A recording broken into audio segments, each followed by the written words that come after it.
Good morning, everybody. It is August 27th. September's almost here, and we're still talking baseball full steam ahead. This is the MLB Rundown brought to you by DFSArmy.com.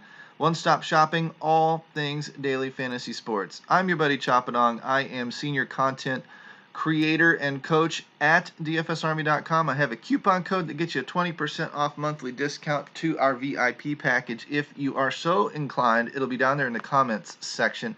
CHOP, CHOP, gets you that 20% off. While you're down there, like, subscribe to the video, ring the notification bell so new videos drop to your phone as I release them. It's not always MLB, sometimes it's different stuff. Football's around the corner, we'll start branching out and doing different things.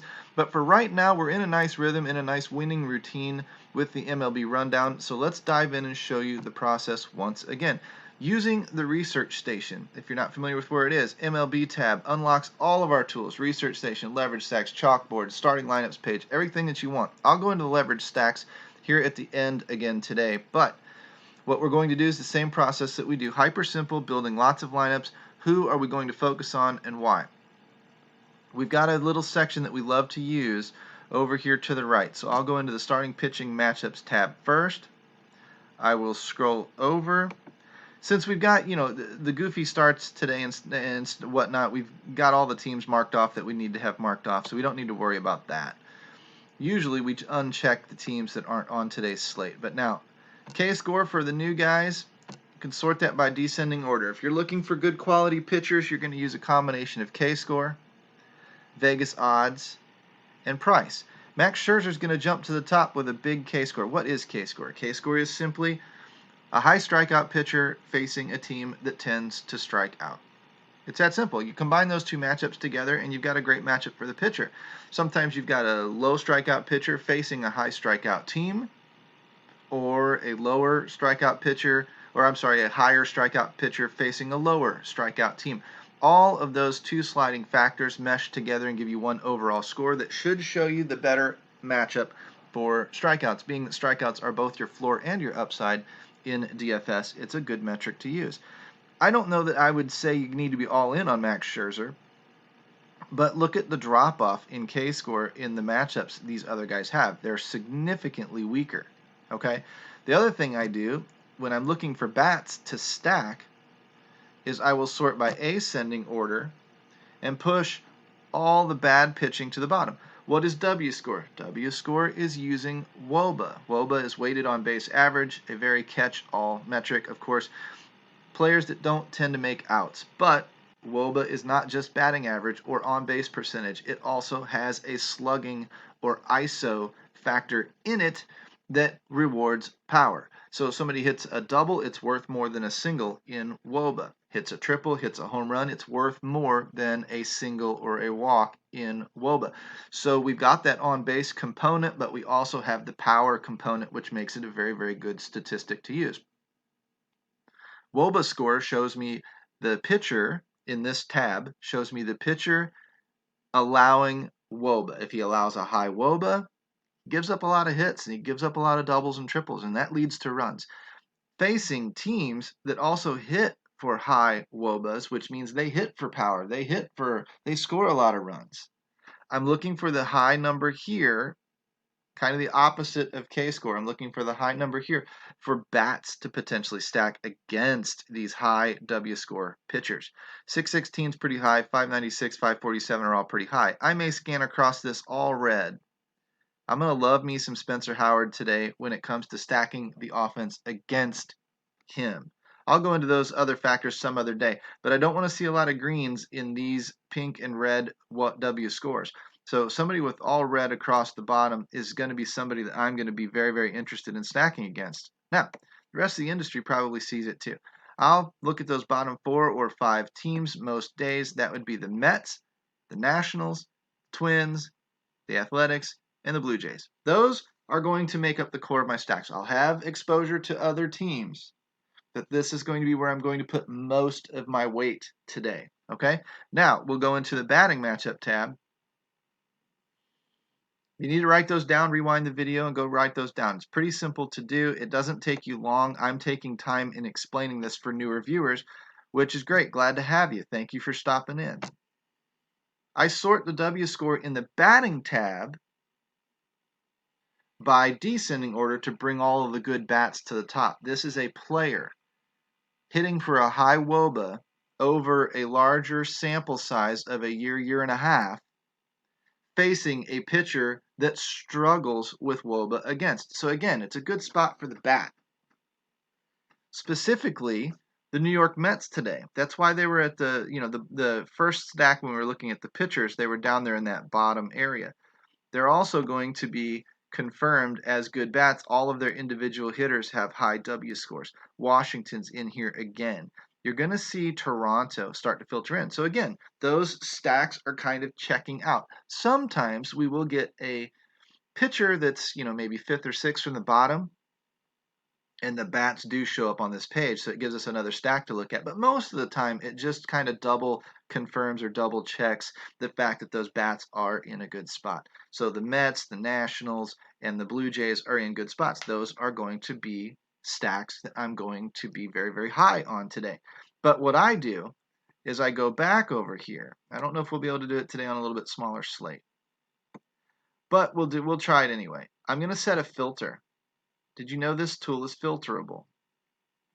And say greater than, let's give it 550 today to give it a little bit of margin for error on a smaller slate. W score 550 and higher. Okay, I like 580 and higher, even on bigger slates, 600 and higher is where I'll set those filters. I'm doing this today just so we can blow through these and get to that other leverage stacks tool and talk about it. But now I'm going to go position by position. Who are the better catchers? Well, Wilson Ramos, and if Reese McGuire starts, fine. But I'm looking to boost their projections in our optimizer by giving them that little smiley face of an adore that jacks their percentage up 15, or their projection up 15%. I'm going to do this for all of the names on this list. First base is only one name, though. That's fine. First base is usually a deeper position. Pete Alonso, Eric Thames, Miguel Sano, Matt Olson, Daniel Vogelbach, if he starts, Rowdy Tellez, are guys that I'm going to boost in the optimizer. Second base, Biggio, Broso, if he starts, Marte, and Dietrich. Dietrich's always a sneaky little one-off. Cabrera, Lamb, Diaz, Chapman, Arenado for third base. Ahmed Rosario, Defoe, if he plays, and Trevor Story for shortstop. Outfield's always deep. I'm trying to get, somewhere between 20 and 40 players in a player pool that are boosted. I'm going to use all the players in my optimizer, but I'm going to key on a few of these guys and hope that they show up more often. J.D. Davis, Juan Soto, Lagares, Cruz, Eaton, Martinez, McKinney, Renfroe, Dickerson, Hilliard, Jose Martinez, Fisher, Bryce Harper, Kana, Gallo, Charlie Blackmon. These are the guys that are going to round out that key or that larger core of my player pool. Sometimes I dive into the trends tab and the BVP tabs to further boost some other guys, maybe pull some other guys in when I'm struggling to fill out that player pool. I love the trends tab. I love watching BVP, but I'm not going to do that every day because I'm going to jump over into now the leverage stacks tool and show you how I would be using that today. Now that we have a few key stacks, the Mets, the Nationals, the Toronto Blue Jays, these are guys that I'm going to be looking for in my stacks. And sure enough, the Mets show up here on the top of the leverage stack. That means they have the most leverage in GPPs. Combination of projected points, value pricing, ownership, etc., is going to lead to the Mets have a big game today, and you've got a stack of Mets. It's going to really help you in those tournaments. Most on the slate, actually. That's a good thing. That may change throughout the day as lineups are released and news spreads and ownership projections change. So always check back. But that's the idea of this page. Texas is going to have leverages too. So will Tampa Bay. Oakland will have leverage. And then down here, Toronto's starting to get a little bit chalky. Arizona and Colorado will definitely be chalky. You can see their ownerships are not always lined up perfectly. So I'm going to look at those total ownerships, honestly, in a little bit of a secondary thought process. I'm not using this leverage stacks page as a Bible or just kind of like the only thing that I'm looking at today. I usually look at these high projected points. 11.6 versus 11.04 isn't much, certainly not much different than 11.37, but I'm looking at the green. Those guys that are showing me green are in good matchups to score points. That's why their projections are high.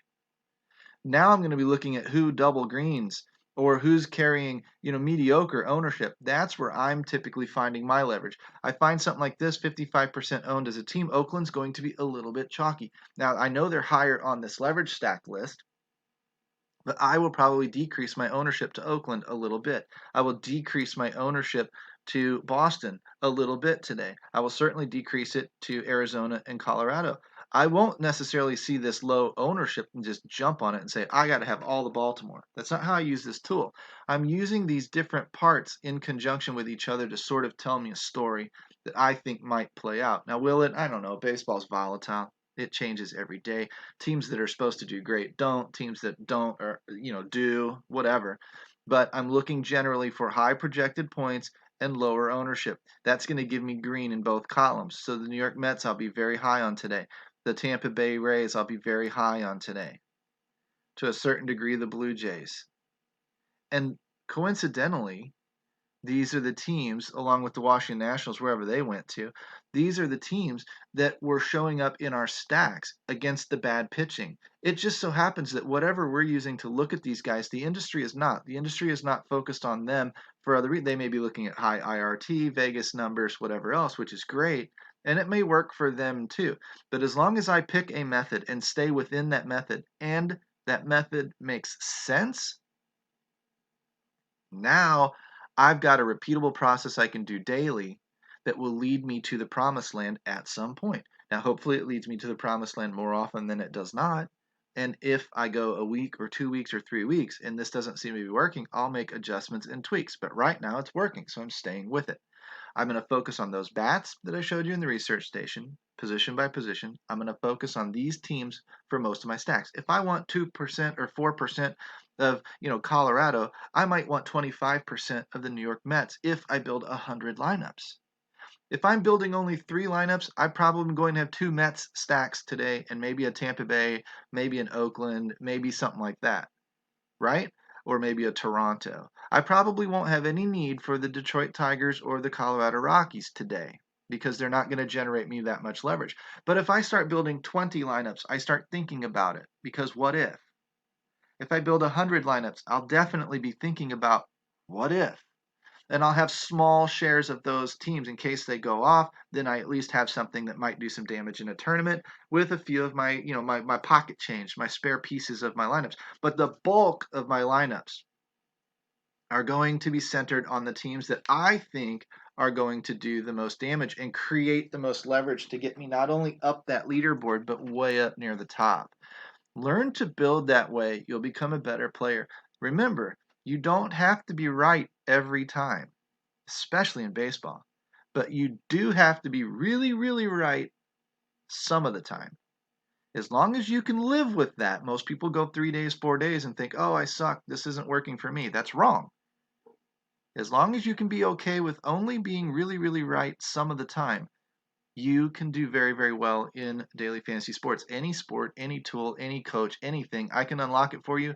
If you use the coupon code CHOP, CHOP, get that 20% off discount and get in here at dfsarmy.com and start learning MMA, NASCAR, League of Legends, whatever sport feasts your fancy or whatever sport intrigues you. We can teach you how to do it with cheat sheets and tools like these, leverage stacks, and processes that work and have a proven track record behind it. I'm chopping on. This has been what? Thursday, August 27th, MLB Rundown, and we're out of here.